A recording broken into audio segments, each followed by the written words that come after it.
niwemera gutegereza utazi ibyo ndabizi uzakererwa, kandi mu gukererwa kwawe ntabwo bizaba ari ibihombo kuri we, kubera ko ubwe azi inzira ndetse n'uburyo n'amayeri bigiye bitandukanye azakoresha ngo yikure, yewe anasiba icyuho cy'iminota yasize akerewe mu gihe wowe wari umutegereje uhagaze. Yego uyu mwanya nawe ushobora kububuta mu buryo bumwe cyangwa ubundi, ukavuma yewe ukanacira urubanza aba bantu uvuga ko nta juru babona, yewe ibikorwa byabo bikaba bikunukira utabikunda, uvuga uti bundi nka bariya bamaze iki, kuki badafungwa? Ariko kandi ukabona iminsi iricumye u Rwanda turubanyemo nabo gake gake. Ntabwo ibi byahoze ariko byagiye bizamuka, maze isi yose ku bihugu bimwe na bimwe bitangira gushyira umukono ku masezerano yemerera kwishyura ukizana kwa bamwe muri aba bantu.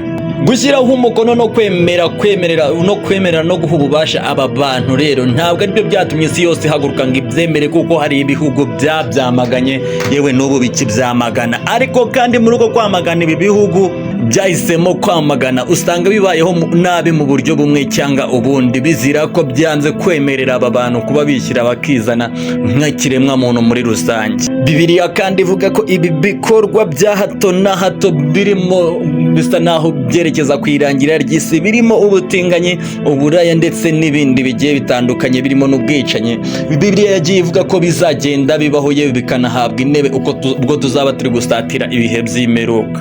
Kuri ubu ngubu rero gake gake byagiye bikura, maze natwe mu gihugu cyacu cy'u Rwanda icyitwa ubutinganyi nubwo kitarerurwa cyangwa ngo kigere igihe cyo kuba cyatorerwa itegeko, ariko hato na hato hagenda hagaragara abantu biyitirira ko badakunda abo badahuje igitsina, ahubwo byiyumviro byabo ndetse na santima zabo zigenda zibasunikira gukunda abo babana kandi bahuje igitsina.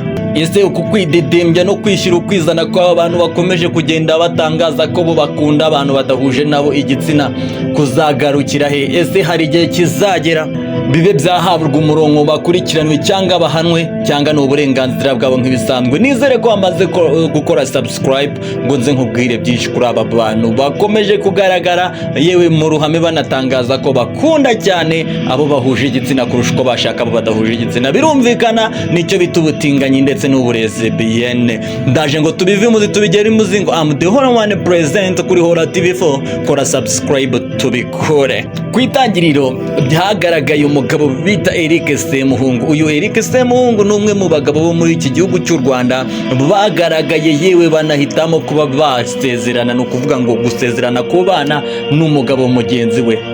Uyu mugabo Eric Semuhungu rero akimara kwemera kubana n'uwo bahuje igitsina bari muri Afurika y'Epfo, ari nabwo bahise berekeza muri Leta Zunze Ubumwe za Amerika, n'ibyabahira uwo basezeranye ndetse bemerekanyijwe ko bazabana ubuzima bwabo bwose, aza kuba yitaba Imana. Ibi byaje kuba byatuma uwitwa Eric Semuhungu asigarana ifaranga n'akiswe ifaranga, nk'uko imitungo y'uyu mugabo yose yaje kuba yasigaranwa n'uyu musore.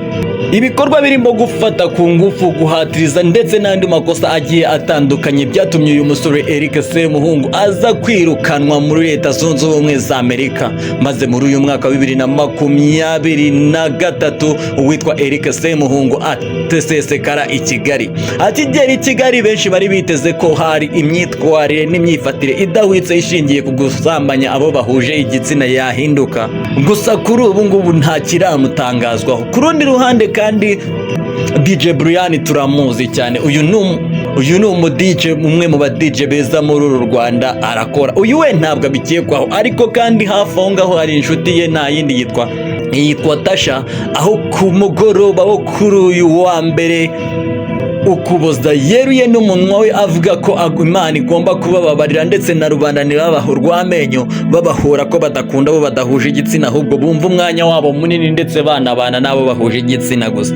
Ibi uyu mukobwa yabitangaje ubwo hari kuri live ya TikTok, maze abajijwe na Godfather impamvu icyo atekereza ku kuba bahana abatinganyi, maze avuga ko nabo badakwiye guhanwa ahubwo bagomba kugira gufatwa kuko nabo ariko bisanze. Kuri iyi live kandi hari uwitwa Eric Semuhungu mu byishimo byinshi yahise avuga ko ubundi ibyo ibyo mugenzi we Nasha cyangwa se umwe mu bo basangiye umwuga avuze ari byo kandi bigomba gukurikizwa kuko nabo atari amahitamo yabo. Mu bibazo byagiye bigarukwaho binabaza uyu mukobwa gore Eric Semuhungu, hari bamwe bagiye bamubaza ati se ufite gahunda yo kuzabyara umwana, ese ufite gahunda yo kuzabana n'umugore, cyangwa wowe ubuzima bwawe wabuhariye abo muhuje igitsina? Maze mu magambo ya Eric Semuhungu asubiza avuga ko afite inzozi zo kuzabana n'umugore bakabyarana umwana umwe, ariko kandi uwo mugore uretse kuvuga ko yamubyariye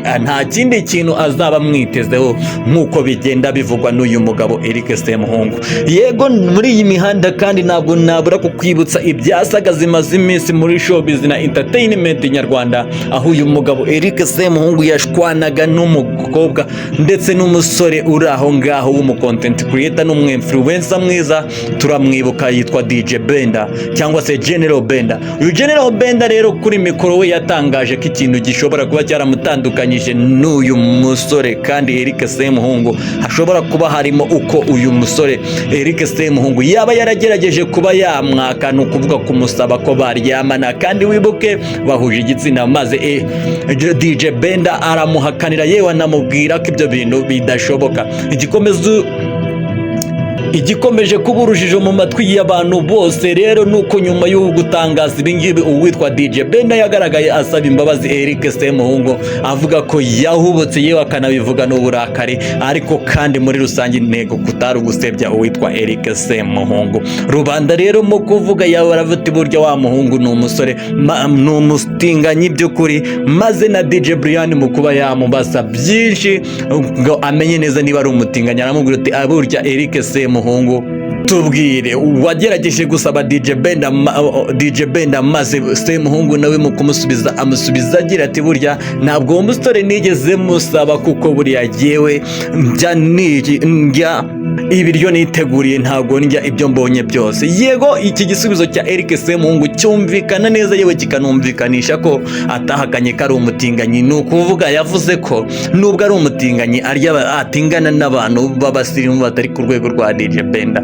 Ibi byarumvikanaga kuri mikoro mpuzamahanga ndetse na n'ubu ku mbuga nkoranyambaga biracyahari. Ese ko ntabyo bahaguruka ngo barwanye kandi amategeko atarasinywa, igihe kizagera natwe ubutinganyi tubwemere, cyangwa nabo mu buryo bumwe cyangwa ubundi hari icyo bari gutegurirwa gishobora kuba cyatuma bacibwa intege, yewe nibakomeze koreka imbaga nyamwinshi bayishora mu butinganyi. Njyewe uzakugezaho kandi nzagutegurira byinshi ku nkuru, nicyo ubuvugizi n'ababifite mu nshingano bazagenda bavuga kuri ibi bikorwa bigayitse by'ubutinganyi. One present, nizere ko wamaze gukora subscribe ngo tujye tubana, ndabakunda cyane.